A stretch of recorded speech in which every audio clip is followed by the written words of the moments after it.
नहमदुहु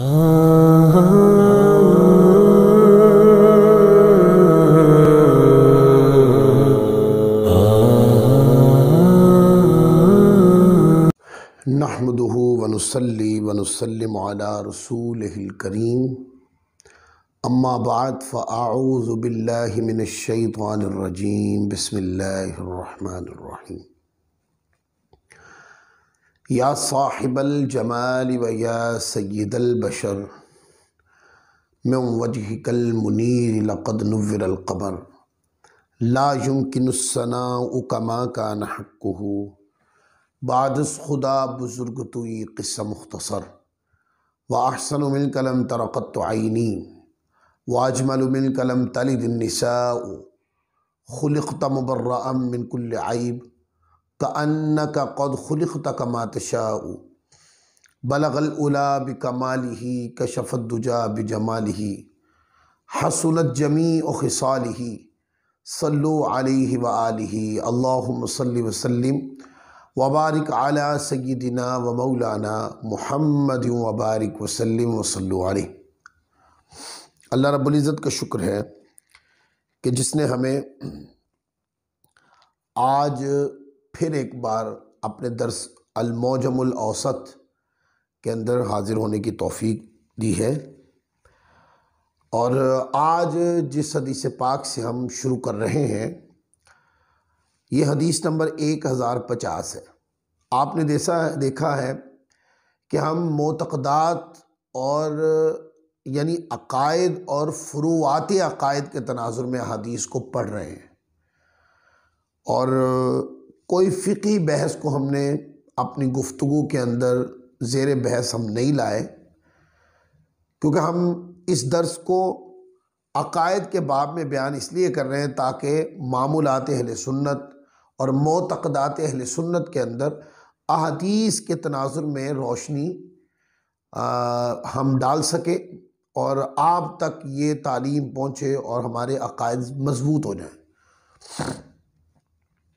अब आप देखें, बुखार होता है तो दम किया जाता है, दम सूरत फ़ातिहा का भी किया जाता है और बुखार के बाब में सूरत फ़ातिहा का दम हदीस से साबित है और भी कई जगहों पर दम किया जाता है। तो बाद लोग, इस पर मेरा एक पूरा यूट्यूब के ऊपर बयान है कि कुरान बातिन के साथ ज़ाहिर के भी शिफा है, यानी कि बातिन की बीमारी हो तो कुरान से शिफा मिलती है, ज़ाहिर की बीमारी हो तो कुरान से शिफा मिलती है। तो बुखार हो जाए तो बंदे को दम किया जाता है। लोग पूछते हैं ये दम करना, इसका कॉन्सेप्ट नहीं है कुरान हदीस के अंदर, और सख्त कलामी के साथ अहले सुन्नत के ऊपर तबर्रा शुरू कर देते हैं। तो ये हदीस पढ़ रहा हूँ मैं, तबर्रा करने वाले पहले हदीस का मुताला करें और उसके बाद कोशिश करें कि ज़बान को एहतियात के साथ इस्तेमाल करें। ऐसा नहीं करना चाहिए हर चीज़ उठा के रद्द कर देनी, हर चीज़ उठा के रद्द कर देनी, ये साहिबाने इल्म का शेवा नहीं है। हदीस नंबर 1050 है, मौजमुल औसत की जिल्द नंबर 1 है। ये रिवायत उम्मुल मुमिनीन सय्यदा मैमूना रज़ियल्लाहु ताला अन्हा से है। फरमाती हैं कि रसूलुल्लाह सल्लल्लाहु अलैहि वसल्लम ने बुखार वाले को दम करवाने की इजाज़त दी है, यानी जो बंदा बुखार में मुब्तला हो, आका अलैहिस्सलातु वस्सलाम ने इजाज़त दी है कि उसको दम किया जाए। अब दम किस चीज़ का किया जाए? कोई भी मुक़द्दस नाम, मुक़द्दस ज़िक्र पढ़ के फूंक दिया जाए, कुरान पाक की कोई आयत पढ़ के फूंक दी जाए, अल्लाह का नाम पढ़ के, अल्लाह के अस्माए सिफातिया पढ़कर दम कर दिया जाए, शिफा मिलती है। और इसी तरह सुनन इब्ने माजा के अंदर यहाँ तक है कि एक रिवायत है जिसमें अहले बैत के आइम्मा के नाम आते हैं, अहले बैत के आइम्मा किराम के नाम आते हैं। इमाम इब्ने माजा फरमाते हैं ये जो सनद है जिसके अंदर अहले बैत अतहार के नाम आते हैं, ये सनद पढ़ के किसी मजनू पागल पे दम कर दो, वो सही हो जाएगा। अब बताइए, तो ये दम का कॉन्सेप्ट ये 1400 साल की तारीख में पाया जाता है, ये हदीस से साबित है। लिहाजा बीमार बंदे को जहाँ डॉक्टर की दवाई की ज़रूरत होती है वहाँ शिफायाबी के लिए दम भी मुअस्सर होता है। आगे कब्र के अंदर के हालात के पिछले दर्स के ऊपर मैंने एक हदीस पढ़ी थी कि हुजूर ने कब्र के अंदर के हालात बताए, और मैंने कहा था कि यह हदीस आका की शान हाजिर और नाजिर पे दलाइल है। उसी तरह की एक रिवायत और है जिसको आका अलैहिस्सलाम ने इरशाद फरमाया, यह हदीस नंबर 1054 है। फरमाते नबी पाक सल्लल्लाहु अलैहि वसल्लम ऐसे आदमी के पास से गुजरे जिसको चुगली की बिना पर कब्र में अजाब हो रहा था, और एक ऐसे आदमी के पास से गुजरे जिसको पेशाब के कतरे से ना बचने की वजह से कब्र में अजाब हो रहा था। अब ये पूरी रिवायत है, मुस्लिम शरीफ किताब तहारा की आखिरी हदीस पढ़ लीजिए, और ये सही बुखारी शरीफ के अंदर भी है। ये रिवायत 154 सही मुस्लिम है, उसकी हदीस नंबर 556 को उठाएंगे तो आपको ये हदीस मिल जाएगी, और यही रिवायत सही बुखारी शरीफ के अंदर भी है। जब हुज़ूर अलैहिस्सलाम कब्रिस्तान से गुजरे तो आपने फरमाया कि ये दो कब्र वालों को अजाब हो रहा है। फरमाया एक चुगली करता, दूसरा पेशाब के छींटों से नहीं बचता। फिर हुज़ूर अलैहिस्सलाम ने कब्र के ऊपर तर छड़ी रख दी और आका अलैहिस्सलाम तशरीफ़ ले गए। ये मज़मून है, मफ़हूम मैंने आपको बयान किया। तो क्या है कब्र के अंदर, क्या है, कौन मरा है, किस वजह से मरा है, गुनाह क्या था उसका, छोटा था बड़ा गुनाह था, हुज़ूर अलैहिस्सलाम ने वो सारी बात बता दी। अब दीवार के पीछे के का इल्म नहीं है, वो ज़ईफ और मौजू रिवायत पढ़ने वाले कहां हैं। हुजूर जमीन के ऊपर हैं पर जमीन के अंदर के हकायक पर मुस्तफ़ा गुफ्तगू कर रहे हैं, और हकायक पर सिर्फ इत्तला के तनाजुर में गुफ्तगू नहीं कर रहे, बल्कि तफसील बता रहे हैं उसकी कि फलां बंदा है वो मर के कब्र में गया है, और बंदा है और फलां है और इस वजह से कब्र में गया है, और गुनाह ये हैं, बड़े हैं, ये छोटे हैं। ये सारी तफसील हुजूर ने इरशाद फरमा दी। ये क्या है, ये आका अलैहिस्सलाम के अकीदा हाजिर और नाजिर के दलाइल हैं। फिर आगे हुजूर अलैहिस्सलाम की हदीस नंबर 1065 है। हदीस नंबर 1057 के अंदर हुजूर अलैहिस्सलाम की कुनियत का बयान है। क्या आका अलैहिस्सलाम ने फरमाया कि नाम और कुनियत रखने का हुक्म। फरमाया कि उम्मुल मोमिनीन सय्यदा आयशा सिद्दीक़ा रज़ियल्लाहु ताला अन्हा फरमाती है, एक खातून हुजूर अलैहिस्सलाम की बारगाह में हाजिर हुई और कहने लगी, मेरे यहाँ बच्चा पैदा हुआ है, मैंने उसका नाम मोहम्मद रखा है और उसकी कुनियत अबुल कासिम रखी है। मुझे किसी ने बताया है कि आप सल्लल्लाहु अलैहि वसल्लम इसको नापसंद करते हैं। आपने फरमाया, ऐसी कौन सी वजह है जिसने मेरा नाम रखना तो हलाल किया और मेरी कुनियत रखना हराम की? ऐसी क्या बात है जिसने मेरी कुनियत रखना हराम की और मेरा नाम रखना हलाल किया? यानी कि इसमें हुज़ूर अलैहिस्सलाम ने इजाज़त अता फरमाई, यानी कि किसी ने कुनियत रखी है, कासिम नाम रखा है और मोहम्मद नाम रखा है, हुज़ूर अलैहिस्सलाम ने इसकी इजाज़त दी।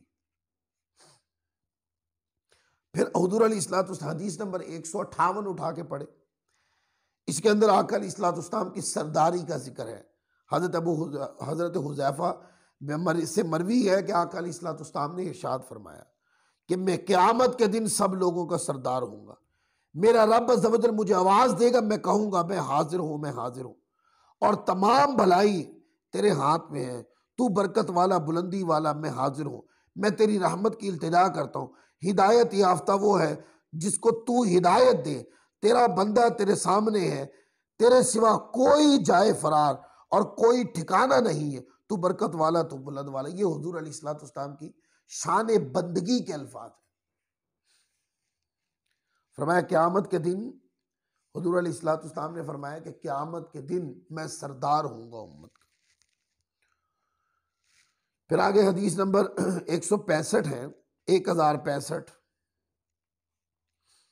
इसके अंदर सय्यदना सिद्दीक़ अकबर की इमामत की बात की गई और वो पूरा वाक़या जो बुखारी, मुस्लिम और सियासिता की दीगर किताबों में है कि हुज़ूर अलैहिस्सलाम के विसाल ज़ाहरी के दिन करीब आए तो सय्यदना सिद्दीक़ अकबर रज़ियल्लाहु ताला अन्हु को फरमाया कि मेरे ग़ुलामों को नमाज़ पढ़ाया करें। तो सय्यदना सिद्दीक़ अकबर नमाज़ पढ़ाया करते थे, और ये मुसल्ला नमाज, मुसल्ला जाए नमाज जो था, यह आका अलैहिस्सलाम के अता करने से सैयदना सिद्दीक़ अकबर को मिला था। तो फिर कहते हैं कि हुज़ूर अलैहिस्सलाम की ये पूरी हदीस है। आका अलैहिस्सलाम ने फरमाया कि सैयदना सिद्दीक़ अकबर से कहें कि वो नमाज पढ़े। और फिर ये लंबा वाक़या है, मुख्तलिफ हदीस की किताबों में इसके अज्जा, अगर हम तमाम को मिला के पढ़ते हैं तो ये मफहूम तक हम पहुँच जाते हैं कि आका अलैहिस्सलाम जितने दिन भी हुज़ूर अलैहिस्सलाम नमाज पढ़ाने तशरीफ़ नहीं लाए, विसाल ज़ाहिरी से के कुर्बत के अय्याम में सैयदना सिद्दीक़ अकबर नमाज पढ़ाते रहे। इजमा है इसके ऊपर सहाबा किराम।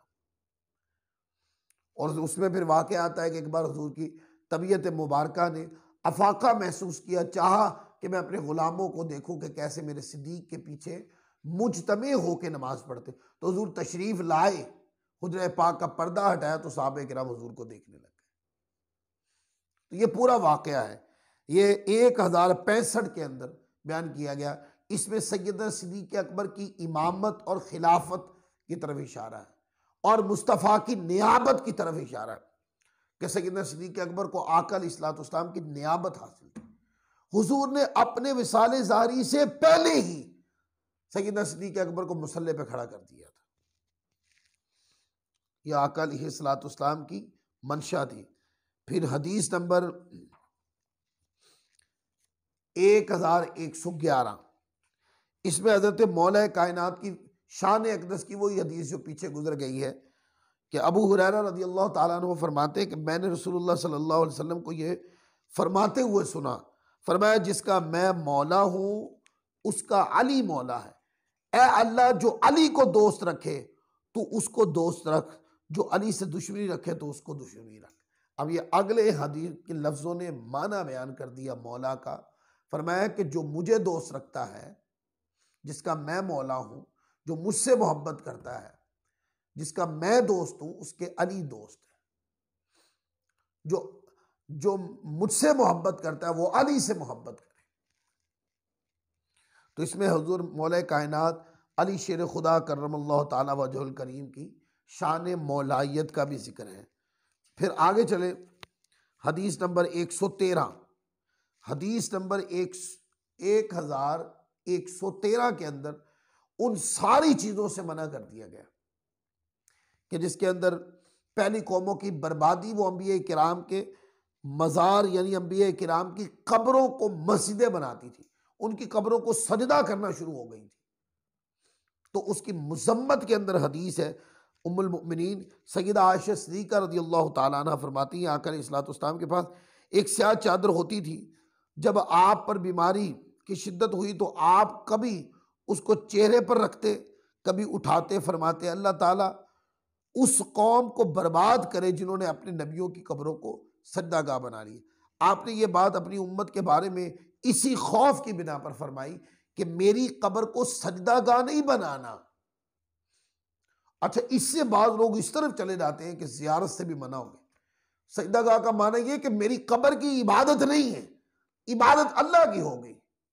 ये है इसके अंदर हदीस पाक के अंदर जो सबक है, जो तबलीग है, जो आका अलैहिस्सलाम की मंशा, जो हुजूर फरमाना चाह रहे, वो ये है कि पहले लोग अंबिया किराम की कब्रों की तरफ सजदा शुरू कर दिया उन्होंने, वो इबादत करते थे, बर्बाद हो गए और मना किया कि मैं खुदा नहीं हूं, खुदा का महबूब हूं, सो मेरी कब्र की इबादत नहीं कर सकते। आज जो गुंबद खजरा पे जाते हैं वो कब्र की इबादत करने की नीयत से नहीं जाते हैं, वो आका अलैहिस्सलाम से अहद मोहब्बत करने जाते हैं, वो ज़ियारत रसूल करने जाते हैं।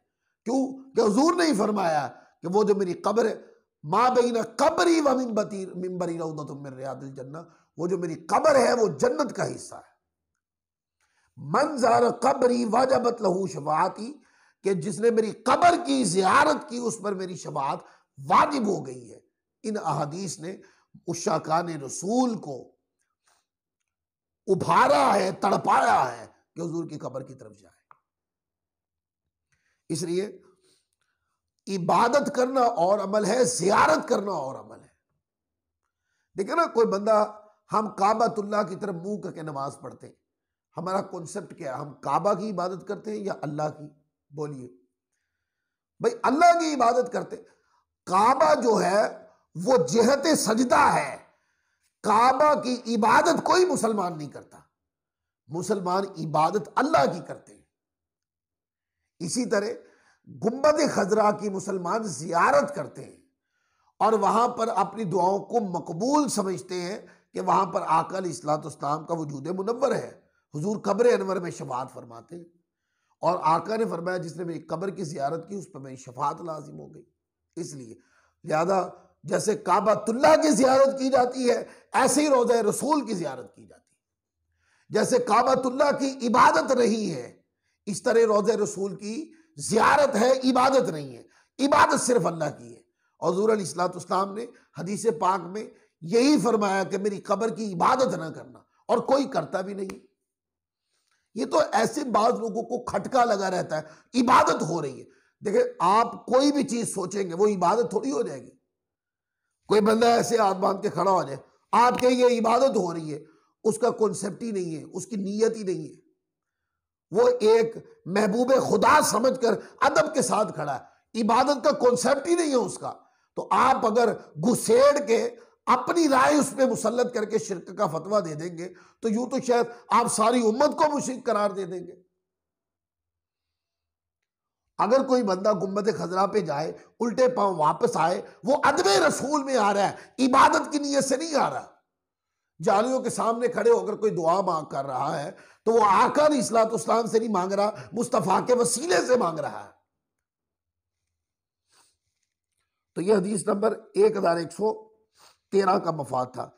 फिर हदीस नंबर 1134 पे आ जाए। इसमें सहाबा किराम के एहतराम की बात की गई कि सहाबा किराम का एहतराम क्या है, वो जरूरी है। हजरत अबू साले बयान करते हैं कि हजरत उमर रज़ी अल्लाह ताला अन्हु जाबिया में तशरीफ लाए और यहाँ आपने ये हदीस सुनाई। फरमाया मैंने आका अलैहिस्सलाम को ये फरमाते हुए सुना है, मेरे सहाबा के मामले में मेरा लिहाज किया करो, फिर उन लोगों का जो उनके बाद है, फिर उन लोगों का उनकी जो उनके बाद है। यानी कि फरमाया कि मेरे सहाबा का मेरी वजह से लिहाज किया करो, फिर जिन्होंने उनको देखा, फिर जिन्होंने उनको देखा, उनका भी लिहाज किया करो। आज कोई करता है लिहाज? कितने बेबाक लोग बैठे हुए हैं जो सहाबा किराम का जिक्र करते हैं और इस कितने गलत अल्फाज कह देते हैं। बाद लोग कहते हैं कई सहाबा किराम के बारे में तो वो तो मुसलमान ही नहीं होने चाहिए, तुक्के से मुसलमान हो गए, नाउज़ बिल्लाह मिन ज़ालिक। ऐसे कलिमात लोग आज तकरीरों में बयान करते हैं सहाबा किराम के बारे में, नाज़ेबा कलिमा। पहले तो अहले तशय्यो कहते थे ना इस तरीके से। शिया हजरात की तो पुरानी आदत है, उनको तो खाना ही हजम नहीं होता जब तक वो सहाबा किराम के बारे में अपने मुंह की गिलादत को बोल ना दे, तब तक खाना हजम नहीं होता उनको। हमने देखा है, मीडिया पे सुना। अब हमारा ज़हन बन गया है कि इन्होंने अपने मजहब में सहाबा को गाली वाजिब करार दी हुई है। हम तो उन अहले सुन्नत लोगों की बात करते हैं जो नाम निहाद अहले सुन्नत बने हुए हैं, जो सहाबा किराम को मुस्कुरा के सहाबा किराम की तरफ कमजोरी मंसूब करते हैं। और बाज लोग अहले सुन्नत के अंदर ही अहले सुन्नत का लिबाबा ओढ़ के बैठे हैं। वो कहते हैं जब तक सहाबा की तौहीन ना हो, अहले बैत की शान ही बयान नहीं हो सकती। यह तो शिया लोगों की रविश थी। और आज नाम निहाद अहले सुन्नत, यानी अहले सुन्नत का लिबाबा ओढ़ा हुआ है। हम नहीं मानते उनका अहले सुन्नत। अहले सुन्नत वो है जो हदीस पे अमल करते हैं। आका फरमाते हैं अहले बैत की इज्जत करो मुस्तफ़ा की वजह से, सहाबा की इज्जत करो मुस्तफ़ा की वजह से, क्योंकि सहाबा को निस्बत भी मुस्तफ़ा से, अहले बैत को निस्बत भी मुस्तफ़ा से। तो दोनों का अदब दीन में वाजिब है। किसी को क्या इख्तियार है कि कोई एक हस्ती का अदब करे दूसरी का ना करे? जब अल्लाह के रसूल ने दोनों हस्तियों का अदब वाजिब करार दिया है तो दोनों हस्तियों का अदब करना चाहिए। फिर आगे हदीस नंबर 1065 की तरफ आ जाए। 1134 हमने पढ़ी, 1158 की तरफ आ जाए। यह हदीस पाक है जिसमें हुज़ूर अलैहिस्सलाम ने हानी बिन नियार के लिए कम उम्र बकरे की कुर्बानी को जायज़ करार दिया। इस पर पहले बरा बिन आज़िब की हदीस भी है और इसके ऊपर एक दो अहादीस गुजर चुकी हैं। आका अलैहिस्सलाम की हदीस हज़रत बरा फरमाते हैं मेरे मामू हानी बिन नियार ने नमाज ईद पढ़ने से पहले कुर्बानी कर ली। आका अलैहिस्सलाम ने उनको हुक्म दिया कि इसकी जगह कुर्बानी करे। उन्होंने अर्ज की, या रसूलल्लाह, मेरे पास कुर्बानी के लिए जितनी उम्र ज़रूरी है इससे कम उम्र का जानवर है, लेकिन वो पूरी उम्र के जानवर से ज़्यादा सेहतमंद है। आपने फरमाया तुम इसकी कुर्बानी कर लो, लेकिन तेरे बाद ये किसी के लिए भी जायज़ नहीं। वक्ती इस्तिस्ना कर दिया और साबित कर दिया अपने गुलामों के ऊपर कि मैं शरीयत में मजबूर नहीं बल्कि शरीयत पे हाकिम हूँ। मुस्तफ़ा इख्तियारात तशरीइया के भी हामिल हैं, यानी शरीयत पर भी आपकी हाकिमियत है, और आप इख्तियारात तकवीनिया भी हैं कि मज़ाहिर कायनात में भी आका अलैहिस्सलाम तसर्रुफ़ व इख्तियार रखते हैं। अब देखें, 1 साल का जानवर हो उसकी कुर्बानी की जाती है, 1 साल का बकरा हो उसकी कुर्बानी होती है। बकरा 1 साल से कम का हो तो उसकी कुर्बानी नहीं होती, अगरचे दूर से देखने में साल भर का भी नजर आए बकरा। तो वो यही बात कर रहे हैं। आका अलैहिस्सलाम ने फरमाया कि चलो वही जो साल से कम का बकरा है कर लो, ये इजाजत सिर्फ तुम्हारे लिए है, इसके बाद किसी को नहीं होगी। अब कुर्बानी का कायदा क्या है? बकरा साल का हो, गाय 2 साल की हो और ऊंट 5 साल का हो तो मुसिन्ना होता, कुर्बानी होती है फिर उसकी। इससे ज्यादा का हो तो कुर्बानी होगी, साल भर का हो या इससे ज्यादा का। गाय 2 साल की हो या इससे ज्यादा की, और ऊंट 5 साल का हो या इससे ज्यादा का, फिर उसकी कुर्बानी होती है। और ये जो 1 साल से कम का बकरा और उसकी कुर्बानी जायज करार दी है, ये क्या है? ये आका अलैहिस्सलाम का हुक्म शरीयत है। हुजूर के हुक्म से भी शरीयत बनती है, जैसे अल्लाह ताला के हुक्म से शरीयत बनती है। तो ये हदीस नंबर जो अभी हमने पढ़ी है, हदीस नंबर 1158 है। फिर हदीस नंबर 1202 की तरफ आ जाए। हदीस नंबर 1202, जिसके अंदर हुजूर अलैहिस्सलाम ने सख्ती से मना फरमाया। फरमाया कि जिसने मेरी तरफ कोई ऐसी बात मंसूब की जो मैंने नहीं कही, तो फरमाया कि वो अपना ठिकाना दोज़ख में बनाए। इसको हज़रत मुआज़ बिन जबल फरमाते हैं, आका अलैहिस्सलाम ने इरशाद फरमाया कि जिसने जानबूझकर मेरे बारे में झूठ बोला वो अपना ठिकाना दोज़ख में बनाए। इसलिए जब अहादीस को पढ़ा जाता है तो कोशिश करें कि हदीस को लफ्ज बाई लफ्ज पढ़ लें। लफ्ज बाई लफ्ज पढ़ लें तो ज्यादा बेहतर है, और अगर उसको बयान करें तो कम अज कम उसके अंदर जो मानवी मफहूम है वो कम अज कम वो मुंतकिल हो जाए, और उसको भी बयान करते हुए ये कहा जाए कि हदीस पाक का मफहूम ये है, ताकि झूठ की आमेजिश ना हो सके। तो जो लोग अपनी तरफ से हदीस घड़ देते हैं, या वो खुतबा जो अपनी तरफ से लफ्ज मिक्स करके कहते हैं हुजूर ने फरमाया है, उनको इस वईद के बारे में सोचना चाहिए। फिर आगे एक हदीस है, हदीस नंबर 1201, अभी 1202 पढ़ी, इससे बिल्कुल पीछे वाली हदीस 1201। इसमें हजरत अली बिन शैबान के लिए हुजूर ने बरकत की दुआ फरमाई थी। अली बिन शैबान से मरवी आका अलैहिस्सलाम उनके लिए ये दुआ मांगी, अल्लाह अली बिन शैबान में बरकत अता फरमा, अल्लाह अली पर बरकत नाजिल फरमा। हुजूर अलैहिस्सलाम ने दुआ मांगी थी उनके लिए।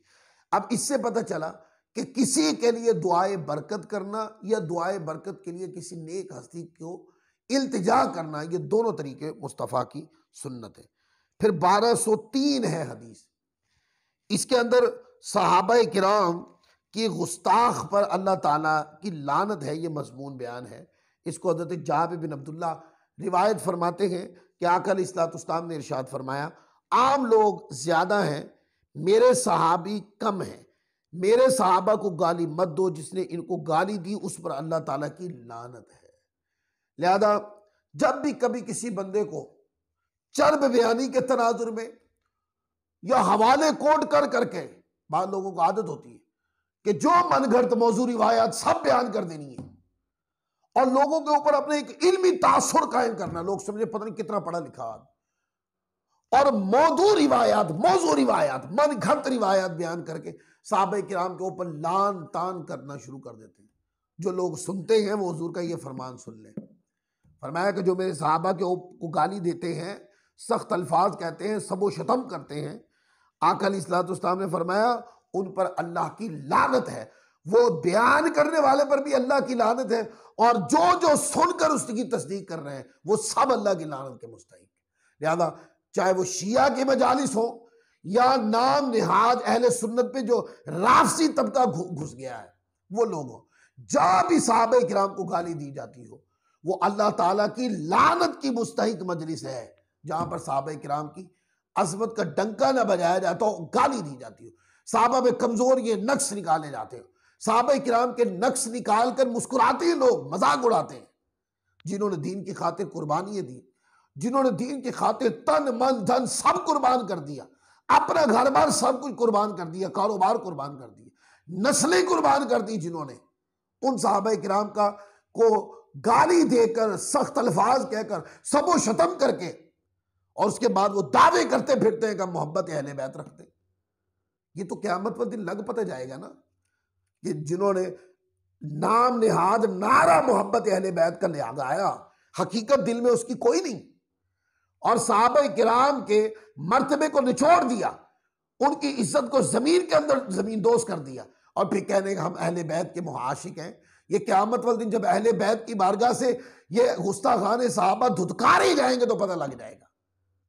हम दोनों तरफ दर्श देते हैं, जो अहले बैत से कटा हुआ है वो भी अपनी इस्लाह करे, अहले बैत से जो कट गया वो कायनात की खैर से कट गया। इसी तरह जो साहबा किराम से कट गया, लाख नारा अहले बैत की मोहब्बत का लगाए, वो खैर से कट गया। अगर कहते हो कि मैं खैर पे जिंदा रहूं तो साहबा की मोहब्बत पे जिंदा रहें, अहले बैत की मोहब्बत पे जिंदा रहें, मुस्तफ़ा के ताल्लुक इश्क और निस्बत पे जिंदा रहें, अल्लाह की इताअत और फरमा बरदारी पे जिंदा रहें। जब भी बड़ी हस्ती का नाम आ जाए तो क्या करें, अदबन इहयान अपनी आंखों को झुका लें, अपने लबो लहजों को हल्का कर लें, उनकी इज्जत अफजाई को आगे रखें, उनकी शान अफजलियत को आगे रखें, और जो गंदा मुंह मारे उसको रोक दें, उसको मजलिस से उठा दें। जो अहले बैत या तहार का जिक्र जिसको पसंद ना हो अपनी मजलिस से उठा दें, जिसको सहाबा का जिक्र अच्छा न लगे अपनी मजलिस से उठा दें, और अपनी मजलिसों को आका के जिक्र से मुनव्वर करें, अल्लाह के जिक्र से मुनव्वर करें, अहले बैत के जिक्र से मुनव्वर करें, सहाबा किराम के जिक्र से मुनव्वर करें। अल्लाह ताला हम सबको अमल की तौफीक अता फरमाए। वमा अलैना इल्लल बलागुल मुबीन।